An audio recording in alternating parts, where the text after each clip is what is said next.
Assalamualaikum warahmatullahi wabarakatuh. Alhamdulillah wa syukrulillah wassalatu wassalamu ala rasulillah wa ala alihi wa ashabihi wa mawalah. Subhanaka la ilma lana illa ma 'allamtana innaka antal alimul hakim. La haula wa la quwata illa billahil aliyyil alim.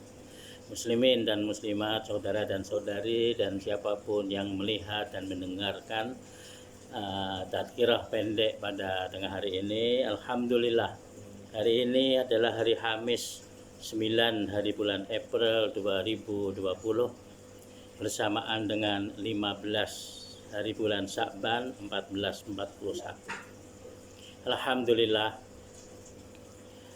dengan diberi umur panjang oleh Allah, setiap kita diberi kesempatan satu hari, maka itu berarti Allah menyuruh kita untuk bersyukur kepadanya, untuk beristighfar, mohon ampun di atas dosa dan kesalahan, dan juga untuk beramal lebih banyak dan lebih baik daripada hari sebelumnya. Alhamdulillah, hari ini 15 hari bulan Sya'ban, bulan yang mengingatkan kepada kita bahwa kita akan bertemu dan kedatangan bulan yang ditunggu oleh umat Islam dan orang beriman, yaitu Syahrul Ramadan Al-Mubarak.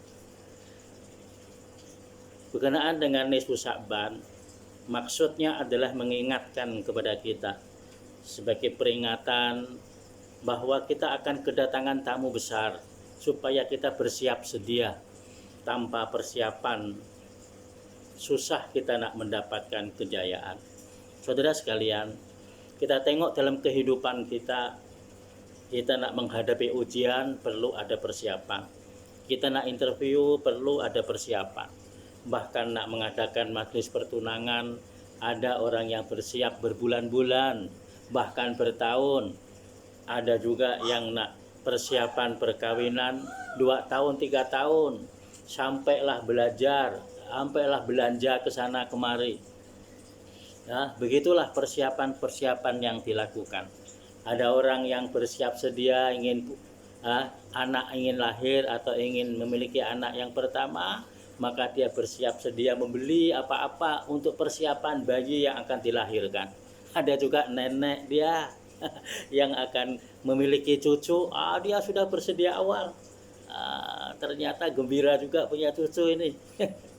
Rasanya lebih gembira, lebih sayang cucu daripada anak-anak.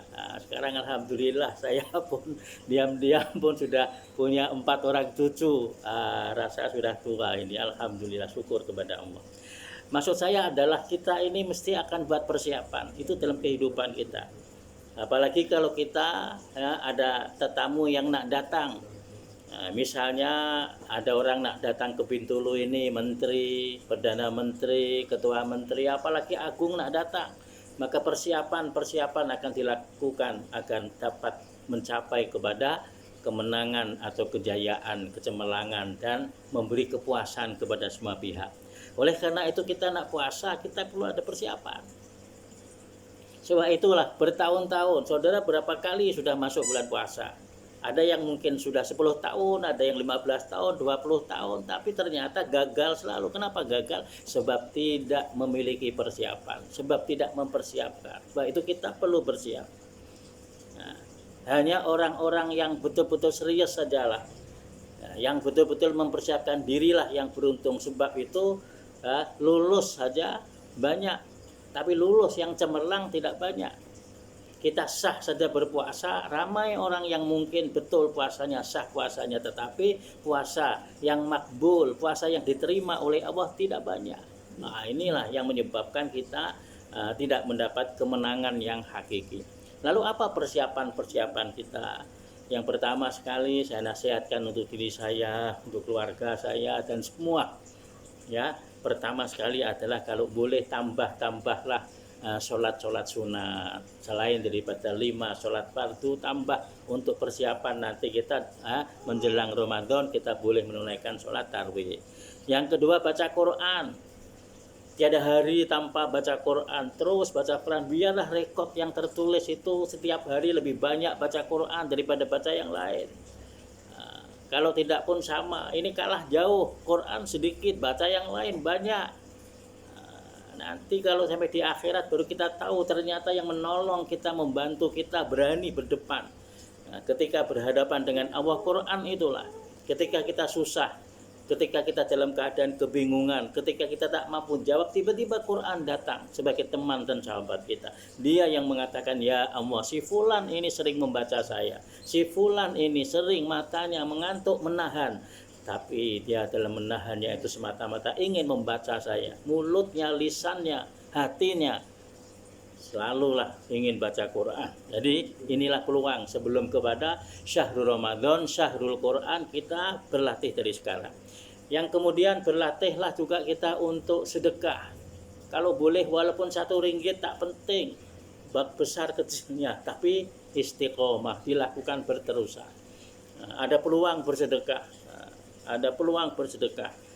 Kemudian yang seterusnya adalah perbanyakkanlah istighfar. Baca istighfar, istighfar, dan istighfar selalu. Orang yang beristighfar mengakui kelemahan dirinya, mengakui banyak dosa dan kesalahannya. Kemudian seterusnya lagi, kita berusaha untuk ikhlas. Biarlah yang kita lakukan ini tanpa dipuji oleh orang, tanpa mendapatkan ucapan terima kasih. Tak ada yang mengatakan terima kasih, tak ada yang menilai kita, tak ada yang menyanjung kita. Biarlah tak apa. Sebab nanti di akhirat Allah yang memberikan pada kita. Amal yang kita lakukan itu akan diberikan balik kepada, wah ini amal kamu. Tapi kalau kamu ingin dipuji, kamu ingin kepada urusan dunia ini, Allah tidak akan bagi di akhirat. Bukankah kamu sudah dapat ketika dalam dunia itu?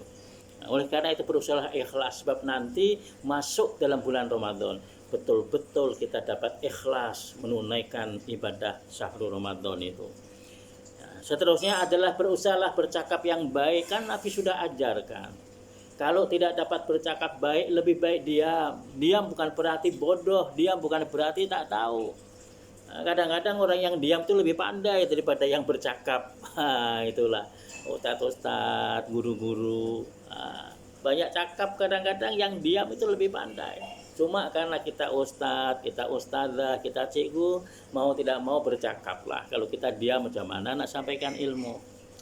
Kita bercakap. Tetapi kadang-kadang orang yang diam dan mendengarkan jauh lebih pandai daripada orang yang bercakap. Oleh karena itu bercakaplah kalau boleh bercakap yang baik.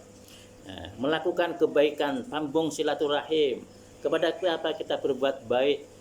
Kepada ayah kita, kepada ibu kita, kepada adik-beradik kita, kepada saudara kita, pada jiran tetangga, kepada siapapun. Sebab Allah tidak akan pernah menyia-nyiakan perbuatan baik. Pasti kita akan petik hasil kebaikannya. Bukan seperti dalam dunia ini.